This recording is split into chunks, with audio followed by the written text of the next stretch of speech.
Namaskar, I'm your host 𝐏𝐫𝐸𝐻𝐫𝐸. This is a special series for Diabetes But Charcha, and this is happening at 𝐒𝐫𝐞 Convention Center, Mumbai. Well, we have a renowned doctor here with us, Professor Dr. Srinivasa, and he's a senior diabetologist. Welcome to our show, doctor. Thank you. Could you please introduce yourself for the audience? I'm Dr. Srinivasa, senior consultant physician and diabetologist from Bangalore. I practice at my center, Life Care Hospital and Research Center in Bangalore. Wonderful, doctor. Your first question from me is, what are the risk factors for diabetes? ನಮಸ್ಕಾರ.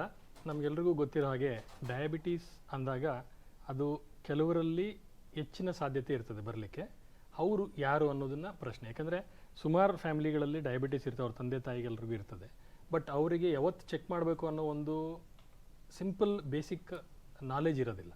ಅದು ಯಾಕೆ ಅಂತ ಹೇಳಿದ್ರೆ ಅವ್ರು ತಿಳ್ಕೊಂಡಿರೋದಿಲ್ಲ.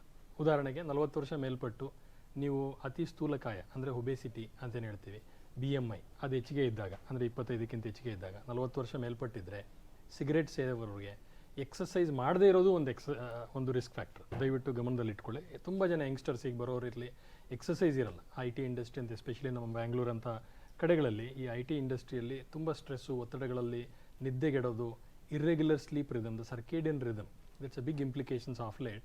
ಅದನ್ನು ಚೆನ್ನಾಗಿ ಅರ್ಥ ಮಾಡ್ಕೋಬೇಕು. ಪ್ಲಸ್ ಫ್ಯಾಮಿಲಿ ಹಿಸ್ಟ್ರಿ, ತಂದೆ ತಾಯಿ ಇಬ್ಬರಿಗೂ ಇದ್ದಾಗ 40 ವರ್ಷ ಮೇಲ್ಪಟ್ಟವರು ಪ್ರತಿ ವರ್ಷಕ್ಕೊಮ್ಮೆ ನೀವು ಶುಗರನ್ನು ದಯವಿಟ್ಟು ಚೆಕ್ ಮಾಡ್ಕೊಳ್ಳಿ. ಹಾಗೆ ಅದೇ ರೀತಿ ನಿಯಮಿತವಾದ ವ್ಯಾಯಾಮ, ಹಿತಮಿತವಾದ ಆಹಾರ ಪದ್ಧತಿಗಳು ಖಂಡಿತವಾಗ್ಲೂ ನಮಗೆ ಈ ಕಾಯಿಲೆಯಿಂದ, ಮಹಾಮಾರಿಯಿಂದ ದೂರ ಇರಿಸ್ತದೆ. ಯಾಕಂದರೆ ಇದರಲ್ಲಿ ನಮ್ಮ ದೇಶದಲ್ಲಿ ಆಗುವಂಥ ಹಾನಿಕಾರಕ ಸಂಗತಿಗಳು, ಕಾಂಪ್ಲಿಕೇಶನ್ಸ್ ಬೇರೆ ಯಾವುದೇ ದೇಶದಲ್ಲಿ ಆಗ್ತಾ ಇಲ್ಲ. ಚೈನಾ ಬಿಟ್ಟರೆ ನಾವೇ ಅತಿ ಹೆಚ್ಚಿನ ಜನಸಂಖ್ಯೆ ಹೊಂದಿರೋದು ಅಲ್ಲದೆ ಅತಿ ಹೆಚ್ಚಿನ ಡಯಾಬಿಟಿಕ್ಸ್ ಇರೋದೀಗ ನಮ್ಮ ದೇಶದಲ್ಲಿ ಅಂತ ಇತ್ತೀಚಿನ ಸುದ್ದಿಗಳಲ್ಲಿ ಬರ್ತಾ ಇದೆ. ಹಾಗಾಗಿ ಈ ಡಯಾಬಿಟೀಸಿಂದ ಕಾಂಪ್ಲಿಕೇಶನ್ಸ್ ಅಂತಲೇ ಹೇಳ್ತೀವಿ, ಅಧಿಕ ರಕ್ತದೊತ್ತಡ, cholesterol problems, heart attack, strokes, kidney failures, ಕಣ್ಣಿನ ಪ್ರಾಬ್ಲಮ್ಸು, ಇವೆಲ್ಲನೂ ಬರದಂಗೆ ಕಾಪಾಡ್ಕೊಳ್ಳೋದು ನಿಮ್ಮೆಲ್ಲರ ಕರ್ತವ್ಯ. ಯಾಕಂದರೆ ಕಾಯಿಲೆ ಬಂದಾಗ ಅದನ್ನು ತಿಳ್ಕೊಂಡು ತಿದ್ದುಕೊಳ್ಳೋದಿದೆಯಲ್ಲ, ಆದಷ್ಟು ಒಳ್ಳೆ ಕಾರ್ಯ ಬೇರೆ ಯಾವುದೂ ಇರಲ್ಲ. ಯಾಕಂದರೆ ನಮ್ಮ ದೇಶದಲ್ಲಿ ಇನ್ಶೂರೆನ್ಸ್ ಅನ್ನೋದು ಭಾಳ ಕಮ್ಮಿ, ಔಟ್ ಪೇಷಂಟ್ ಇದರಲ್ಲಿ. ಹಾಗಾಗಿ ನೀವೆಲ್ಲ ನಿಮ್ಮ ದುಡಿದಿರೋ ದುಡಿಮೆಯಲ್ಲೇ ನಿಮ್ಮ ಕಾಂಪ್ಲಿಕೇಶನ್ಸ್ ಹ್ಯಾಂಡಲ್ ಮಾಡಬೇಕಾಗಿರೋದ್ರಿಂದ ಇದನ್ನು ಭಾಳ ಎಚ್ಚರ ವಹಿಸಿ ಕಾಪಾಡ್ಕೋಬೇಕು. Thank you, sir. That was very elaborate. And I have one more question to you. As in, diabetes is a silent killer. So could you please explain why? That's a very good question, because many of the patients, by the time they present, up to about 30% of them would have had something or the other on the first visit when they're diagnosed with diabetes. ಅಂದರೆ ಮೊದಲನೇ ಸಾರಿ ಅವರಿಗೆ ಸಕ್ಕರೆ ಕಾಯಿಲೆ ಅಂತ ಅವರಲ್ಲಿ ಗೊತ್ತಾಗೋಕೆ ಮುಂಚೆನೇ ಅವರಲ್ಲಿ complications ಆಗಿರ್ತದೆ. 14% of them would have had a heart attack without their knowledge.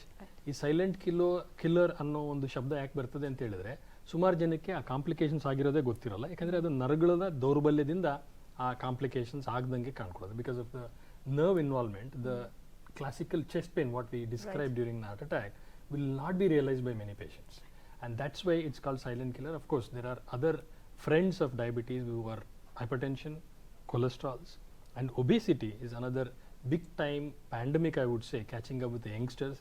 School ಚಿಲ್ಡ್ರನ್ಗಳಲ್ಲಿ, ಶಾಲೆಗೆ ಹೋಗೋ ಮಕ್ಕಳುಗಳಲ್ಲಿ ಈ ಸ್ಥೂಲಕಾಯ ಅನ್ನೋದು ಭಾಳಷ್ಟು ಪ್ರಾಬ್ಲಮ್ ಬರ್ತಾ ಇದೆ. ಹಂಗಾಗಿ ಈ ಸೈಲೆಂಟ್ ಕಿಲ್ಲರ್ ಅನ್ನೋದನ್ನು, ಅದಕ್ಕೋಸ್ಕರ ನಾನು ಆಗಲೇ ಹೇಳಿದ್ದು, ಆ ರಿಸ್ಕ್ ಫ್ಯಾಕ್ಟರ್ಸ್ನ ನೀವು ತಿಳ್ಕೊಂಡು ಆ ಟೈಮ್ ಸರಿಯಾಗಿ ನೀವು ಆ ಚೆಕಪ್ ಮಾಡದೇ ಹೊರತು ಅದನ್ನು ನೀವು ಪ್ರಿವೆಂಟ್ ಮಾಡಲಿಕ್ಕೆ ಸಾಧ್ಯನೇ ಇಲ್ಲ.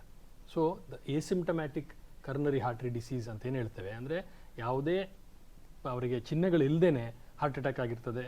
ಆ ಪ್ರಾಬ್ಲಮನ್ನು ನಾವು ಡಾಕ್ಟರ್ ಹತ್ರ ಹೋದಾಗ ಮಾತ್ರ ನಿಮಗೆ ಗೊತ್ತಾಗುವಂಥದ್ದು. ಸುಮಾರು ಜನ ಸಡನ್ ಕಾರ್ಡಿಯಾಕ್ ಡೆತ್ಸ್ ಅಂತೇನು ಹೇಳ್ತೇವೆ, ಆ ಕಾಂಪ್ಲಿಕೇಶನ್ಸ್ ಆದಮೇಲೆ ಅವ್ರ ಫ್ಯಾಮಿಲಿಯವ್ರಿಗೆ ಗೊತ್ತಾಗ್ತದೆ. It's a big loss and it's a late many a times in routine clinical practice. So early detection, screening and awareness is the key to prevent this silent ischemia, silent heart attacks, what we say.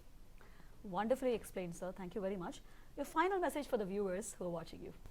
I think healthy lifestyle is the key which we are missing. The westernization and the onus is completely on us as parents, because you are the ones who are taking your kids to all the westernized restaurants and then claiming and blaming your children that they are addicted to that. It is you who need to teach them what is your ancestral diet, lifestyle, and you carry out the legacy of your parents, grandparents. I think once you hook on to that, our Atmanirbhar, what we call in our country, I think that is something which all of us should propagate to our children and our siblings, and that is where we can come over this lifestyle related disease. Astounding, sir. Thank you very much for the wonderful message. I hope our viewers will be definitely benefited out of this.